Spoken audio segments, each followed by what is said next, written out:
Horas, perkenalkan nama saya Hana Kristiana Borupapahan.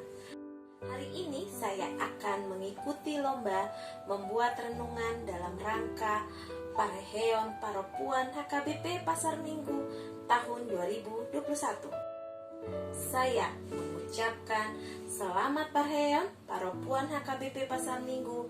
Semoga semakin kompak, semakin jaya dalam melayani di gereja HKBP Pasar Minggu. Shalom semuanya. Renungan hari ini diambil dari Yohanes 15 ayat 16. Mari kita membacanya. Bukan kamu yang memilih aku, tetapi akulah yang memilih kamu, dan aku telah menetapkan kamu supaya kamu pergi dan menghasilkan buah, dan buahmu itu tetap, supaya apa yang kamu minta kepada Bapa dalam namaku diberikannya kepadamu. Firman Tuhan ini merupakan percakapan terakhir Tuhan Yesus bersama dengan murid-muridnya dalam perjamuan makan yang terakhir, yaitu tepat di malam Paskah sebelum Tuhan Yesus menyerahkan dirinya, ditangkap di Taman Getsemani dan disalibkan pada hari Paskah.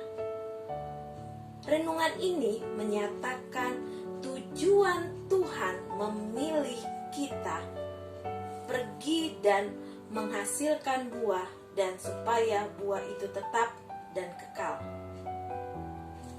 Ada sebuah ilustrasi di sebuah kerajaan. Seorang raja memerintahkan para pegawainya untuk memilih 10 anak muda untuk bekerja di istana. Tentunya dengan kriteria sebagai berikut. Yang pertama, orang yang tangguh. Yang kedua, tidak mudah menyerah. Yang ketiga, memiliki kemampuan di atas rata-rata. Dan yang keempat, rendah hati. Yang kelima, tentunya takut akan Tuhan. Renungan kali ini saya akan beri tema dipilih untuk berbuah. Arti kata dipilih dikhususkan. Ada nilai plus dari orang yang dipilih, sesuatu yang dianggap sesuai dengan kriteria. Seperti ilustrasi cerita saya tadi, seorang raja memilih pegawai yang bekerja di istananya. Coba kita renungkan dalam hati kita masing-masing. Yang pertama, kenapa kita dipilih Allah? Kita dipilih oleh karena anugerah Tuhan. Yang kedua, apa tujuan Allah memilih kita? Supaya kita berkarya selagi masih ada di dunia, memiliki kehidupan yang menghasilkan buah yang dapat dinikmati oleh orang lain.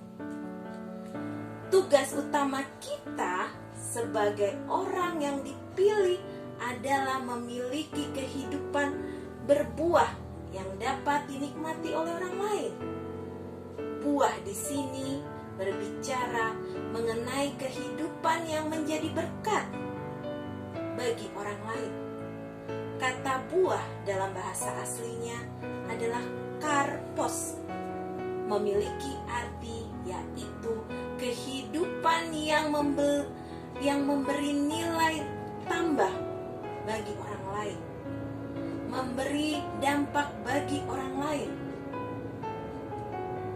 Mari jadi orang Kristen yang menggenapi tujuan Tuhan, mulai dari lingkungan keluarga, lingkungan bergereja, lingkungan di mana kita bekerja dan menjadi berkat kepada semua orang.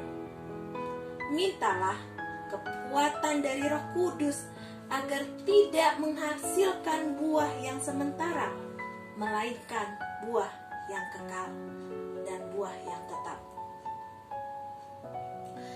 Bagaimana supaya kita berbuah? Yang pertama, tinggal di dalam Allah, tinggal di dalam Yesus. Hubungan kita dengan Tuhan, kita boleh baca di ayatnya yang keempat. Tinggallah di dalam aku dan aku di dalam kamu, sama seperti ranting tidak dapat berbuah dari dirinya sendiri kalau ia tidak tinggal pada pokok anggur.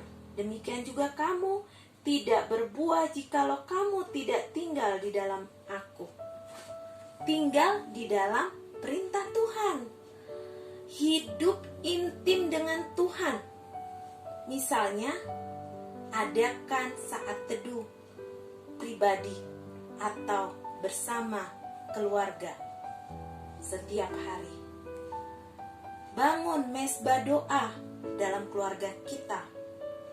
Yang kedua, mengasihi Tuhan dengan segenap hati, dengan segenap jiwa, dengan segenap kekuatan, dan mengasihi sesama manusia seperti diri kita sendiri, seperti simbol salib.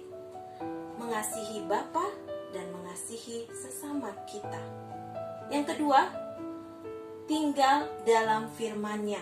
Melakukan dan menuruti firman Tuhan. Jadikan firman Tuhan sebagai pedoman dan langkah hidup kita. Bisa kita baca di ayat yang ke-7.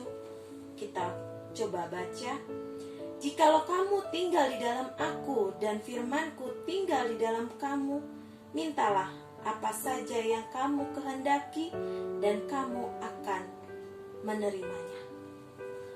Firman-Nya itu harus ada di dalam kita, dalam pikiran kita, dalam perasaan kita, dan biarlah firman ini yang menuntun jalan hidup kita. Tentu terus lakukan firman Tuhan sebagai pedoman hidup kita. Bagaimana cara berbuah dengan lebat? Jelas di sini dikatakan, Tuhan Yesus sendiri sudah memberitahu kita caranya, yaitu tinggal di dalam aku. Sebab di luar aku kamu tidak dapat berbuat apa-apa. Emas dan perak Tuhan yang empunya. Kalau saudara memiliki problem dengan emas dan perak, tanyakan kepada yang empunya emas dan perak.